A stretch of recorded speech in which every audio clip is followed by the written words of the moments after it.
Hi, here we are again. We're at the NAMM show with Andertons TV, and I'm very privileged to be on the Dingwall stand here with Mr. Dingwall himself, which is, as you know, we've started bringing the stuff in, a little bit, some of the stuff in that Mr. Dingwall here has kindly supplied us with. So some stuff arrived in November, and Levos and Nathan did some video on it, and we've got some more stuff on the way, which I'll try and talk about as we go around the stand. Basically, we've agreed to take us through the stand pre-show. It's still fairly noisy, but we're going to take our stuff. We're going to take it through the stand and show there's some great stuff here. Wow, it really looks amazing. I'm excited to be on the stand. So just take us through what's new and what's awesome. The newest thing for us, well, we got a lot of new actually, but the one that's causing, I think, the most buzz is the 5-string Dbird over here, this gold color. It's got a funny story behind it. I was in China at the factory, and 5 o'clock in the morning, jet lagged. I couldn't sleep. I checked my email, and my team back in Canada was looking for direction on what color to go with it, and I just said gold, and then went back to sleep. And then about 2 hours later, I woke up and went, gold. What was I thinking? But it turned out really, really well. Super happy with the color. And what we've done with the Dbird is, the original Gibson model was designed by a car designer, the very first head of design for Chrysler back in the 30s. When he retired, he became friends with the people at Gibson, and they asked him to design a guitar for him and a bass. And so what we did with this one is try and reimagine what if that car designer actually worked for Lamborghini instead. And so we used really sort of muscular curves on it and made the lines a little bit more sexy and flowing, and so that's the whole reason behind that bass. It balances really well. It's a full 34 to 37 inch scale, and so you can drop tune it. It's got tremendous clarity. You can play that B string as hard as you want, and it'll take any kind of attack you place on it. This is the original first one. We've got one of these on the way actually on our next shipment. I'm not quite sure what colour it is there. Explain you obviously done some stuff with the strap locks at the back and stuff like that you were talking about earlier on. Yeah, so one of the issues that we tried to solve was to make the instrument balance better, and the whole trick to that is the center of gravity. And so we took the strap pins, and instead of having one at the very end here, we moved it inboard and then stretched out the heel a little bit and put a strap in there.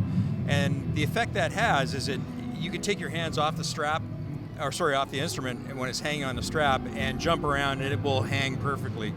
But it does one other thing too, and it moves the whole instrument to the right. So it reduces the reach on your left hand first position.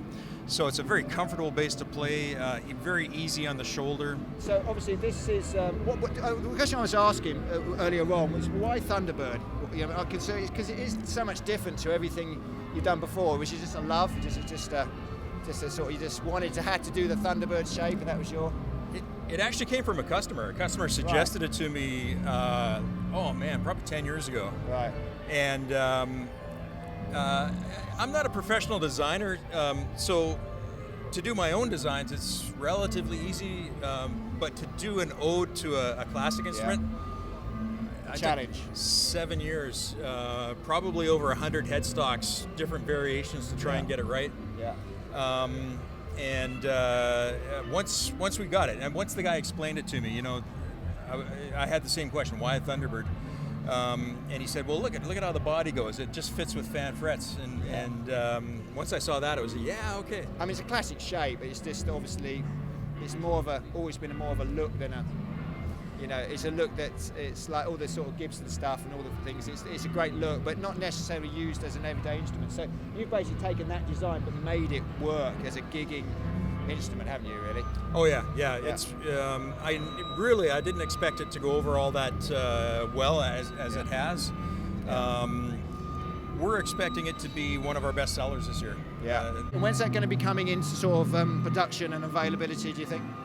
Well, the Canadian versions, these are both made in Canada, and they are available to order now. Yeah. Unfortunately, the Canadian bases are quite popular, so it's about an 18-month back order. Yeah.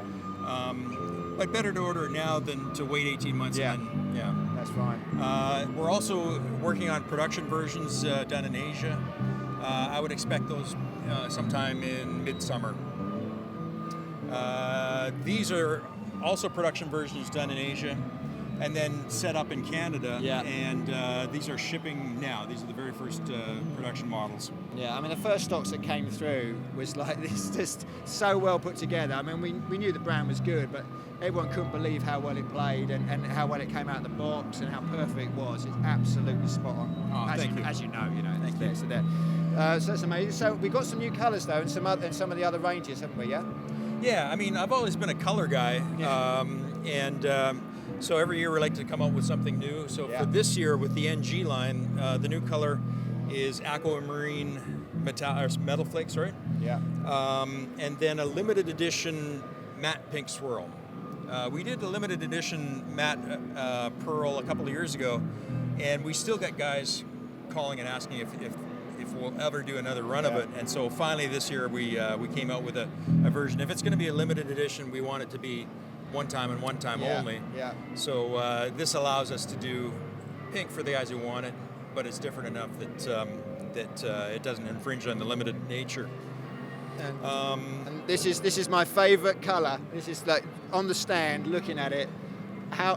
We were discussing earlier how difficult it is to get that sort of colour, but it looks absolutely amazing. I mean, they all look great, but that's the one that really takes the eye, doesn't it, I think. And this is the Combustion 10th anniversary. Dingwall is actually 30 years old, right? But the Combustion model is 10 years this year. Yeah. We showed the first ones in 2009, and they sold wonderfully, and they've been our best-selling model ever since.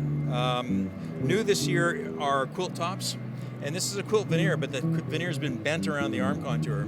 Yeah. So it's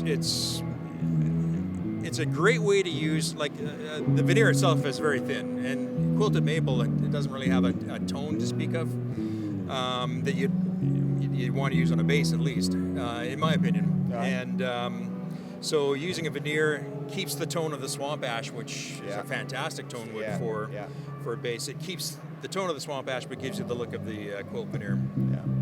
With the swamp ash, I mean, obviously you get a big difference in the weights of the swamp ash there. So I mean, obviously, do you try and make sure you just have a certain weight all the time, or does it vary a little bit? I know I've picked some bases up, not yours, where it's like you couldn't believe the weight difference. Yeah. Yeah. So actually, you know, if you take a board of swamp ash that's this long, if you cut a piece off of this end and off of that end, the two ends will weigh different. Just because of the way it grows in the water. Yeah. We don't weight select the combustions, but when we get over to our Z series, I'll talk about how we manage the weight on those to make them very, very consistent. Yeah. But I mean, amazing colour. So these are all these. We've got five flame tops. Yeah. Yeah, these are the 4 standard colors, and this is a limited edition anniversary edition color. And you chose that one because that's your favourite for the 10th anniversary, or just came out best? Yeah, it's you know, it's kind of like writing songs. You know, you just get this idea, it just pops in your head, and that's usually the best idea. But you were saying that how long you took ages to get it just right, didn't you? We were saying earlier on. Yes. Because it's not just a purple color. The material, the wood has been dyed, and then all the dye's been washed off, and so only the dark dye that's stuck in the grain remains. Yeah. And then we're using a blue so that when the light hits it, you get variations of blue and magenta. Yeah. But that's where you can see, because you come from a different, fantastic. Amazing. And they're going to be made, when are they coming through? They're probably about 9 months or 10 months? About 9 months, 9 months, so it's fine. Okay. Our longest running endorser, Lee Sklar. This is his model here. This is the Lee Sklar 2. And it features a Glockenklang preamp, and we spec the mid-range to be 250 hertz instead of 500. Because that's what he wanted, or you? Yeah. And that goes back to the Bartolini days when that was his favorite mid-range.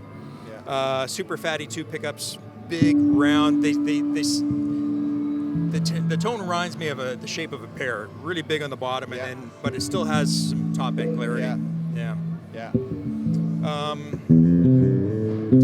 Now, these two share a similar concept, and it started with the Lee Sklar model, and that is, we split the base body down the middle. Right. It's northern ash on this side, and then alder on this side. Right. Most people laminate in this direction, but Right. because of the fan frets, we're trying to get Yeah. a tone that's brighter and Tighter and that. Yeah. brighter and tighter on this warmer side. on the top. Exactly. Yeah, it's really clever. You wouldn't think it would work because it's an electric instrument. Yeah. The sounds in the pickups. Yeah. It's got a big bridge. But if you take off the strings, plug it in, and then tap on each saddle, you can hear the tone change across the saddles. That's brilliant. Yeah. That's amazing. And so we use the same concept with the Z series, except what we do is we select heavier pieces of swamp ash for the bass side to get that clarity, lighter pieces for the treble side, and then we have an average weight that varies less than a half a pound across the entire range. Yeah. I mean, in a sense, what do you mainly use swamp ash, do you, most of the time for the woods, or is it? Mainly, but we're also starting to get back into northern ash. We used to use northern ash years ago, and there's a penalty in terms of weight, but then there's this 70s sort of grindy tone you get out of northern ash that you can't get out of any other wood. Yeah. And so the Afterburner itself is usually one of our lighter bases, but this is made with northern ash, and you can just feel that heft to it. Yeah. But when you play it, it just feels like it's just got such a power behind it, versus the swamp ash version or the alder version, which feels more gentle. It's definitely heavy. I'm lifting it. It's definitely heavier. Yeah. Yeah. That's maybe a bit of a younger man's bass, but with such a small body, it's not that bad. And I'm not that young, so there we go. That's it. Too old for that bass. Now, we've always priced the combustions and the NGs without a gig bag, and that's so that we can ship them in smaller boxes and get them to the customer for less money. However, this year, very nice. we finally have a gig bag that we're happy with. Yeah. And so this will be shipping with the new Dark Glass anniversary model. Side, yeah. That looks great. Nice thick padding. Really nice, yeah. Yeah, we worked very closely with the manufacturer of this. It's based on one of their existing models, and then we just customized it for our own use. No, that is that feels the business, and that's the sort of base bags. These sort of bases should be going in. Yes. At least, really, because it's. They're not a cheap bag by any stretch of the imagination, but when you put an expensive instrument in a bag, I mean, the last thing you want is a cheap bag. Yeah, because it's there. This is one of our Super J's. Yeah. And a couple of years ago, we decided, we're not really vintage guys at heart. So we got rid of the chrome plate. We got rid of the thin jazz-style pickups, and we just went with what has been working on the rest of our instruments, these big split coil pickups. And it really allowed us to customize the sound and make it still sounds like a jazz, but it sounds like a Dingwall jazz. Yeah. And again, with this one, we went with, looking for that 70s sound, we went with a northern ash body and a flat sawn neck, which is, for us, is actually going retro. We've always been quarter sawn, laminated maple necks, but this just gives it a more vintage feel, a more vintage response. Yeah. Awful lot of controls on that one compared to what sort of switches doing here. Yeah, so this is it's like a jet fighter cockpit. You have all kinds of options, which, if that's the kind of player that you are, it's fantastic. If you prefer more of a simple, more zen-like experience, Fender, you've got this. Yeah. Three controls and you're done. But what's going on here is each pickup goes through its own coil control, which gives you either series coil linking or parallel. Yeah. So traditional jazz or hot jazz. Then they also go through, from the switches, they go through a 4-position selector. Yeah. So that you can have bridge. Yeah. 2 flavors of bridge, hot and traditional. these two pickups in series. So now you have a Stingray with 4 different variations of Stingray. Right. The 2 outside pickups, now you have 4 variations of a PJ. Right. Or the neck pickup soloed, Yeah. and 2 variations of that. So if you're at home recording and all of a sudden you have an idea that requires a different tone, Yeah. you don't set down your bass, grab another one, it's out of tune, and now you've lost the idea. You just hit a switch and away you go. And the standard one is just a volume and a tone and a, what else we got here? Volume, tone, and oh yeah, it's got the pickup selector there again. Yeah. Pickup selector too. Yeah. Yeah. The reason we go with those is it's against traditional bass design, but it allows you to get the series connection. Yeah. Any volume pot or blend pot, it damps the high end and it reduces your output slightly. Yeah. Whereas a switch doesn't do that. So this switch allows the pickups to be fuller sounding and gives them more top end. Yeah. I'd rather you had the top end to begin with and rolled it off than needed it and had to try and boost it. It's a very thin neck, isn't it? In the sense of you could say it's a jazz type thing, but it's even thinner than that, isn't it? The whole neck, isn't it? Yeah, thin neck and thin body too. Yeah. Like if you look at how thick this body is, it's like, we say like feel the weight of that. Yeah, I mean it's sort of. Yeah. So I mean, but how do you get? I mean, that's always the danger. The less wood you use, obviously, the less tone you're going to get. So, well, yes and no. Yeah. We used to chamber them. And what we found was by chambering, you really soften the mids. And so when we started doing a P style, the signature tone of a P has a lot of mid character to it. So we realized we couldn't hollow it out. So we saved the exact same amount of weight that we were getting from chambering by making it thinner. Oh, right. And that also made the body more flexible. Yeah. So it actually made it punchier. Yeah. Yeah. There's a really interesting, I haven't studied it, but I've noticed it. There's a really interesting relationship between the surface area of a body and its thickness. Yeah. And that's something we'll play with more in the future, but some of the best sounding basses I've ever heard had that relationship between size and thickness. Yeah. Yeah. Yeah, it's fun then. Well, that was, so I completely forgot we were doing a video because he was so interested to talk to, and I'm asking all the questions I wanted to know before, so sorry about that. Sorry didn't forget you really. Fantastic, mate, fantastic. Thank you very much indeed. Excellent, thanks so much for the time. Thanks. And when the stuff comes in, obviously Lee and Nathan will be doing some more videos on it, and the stuff will be in the store, so look out for it. Thanks. Awesome. Cheers. Bye-bye.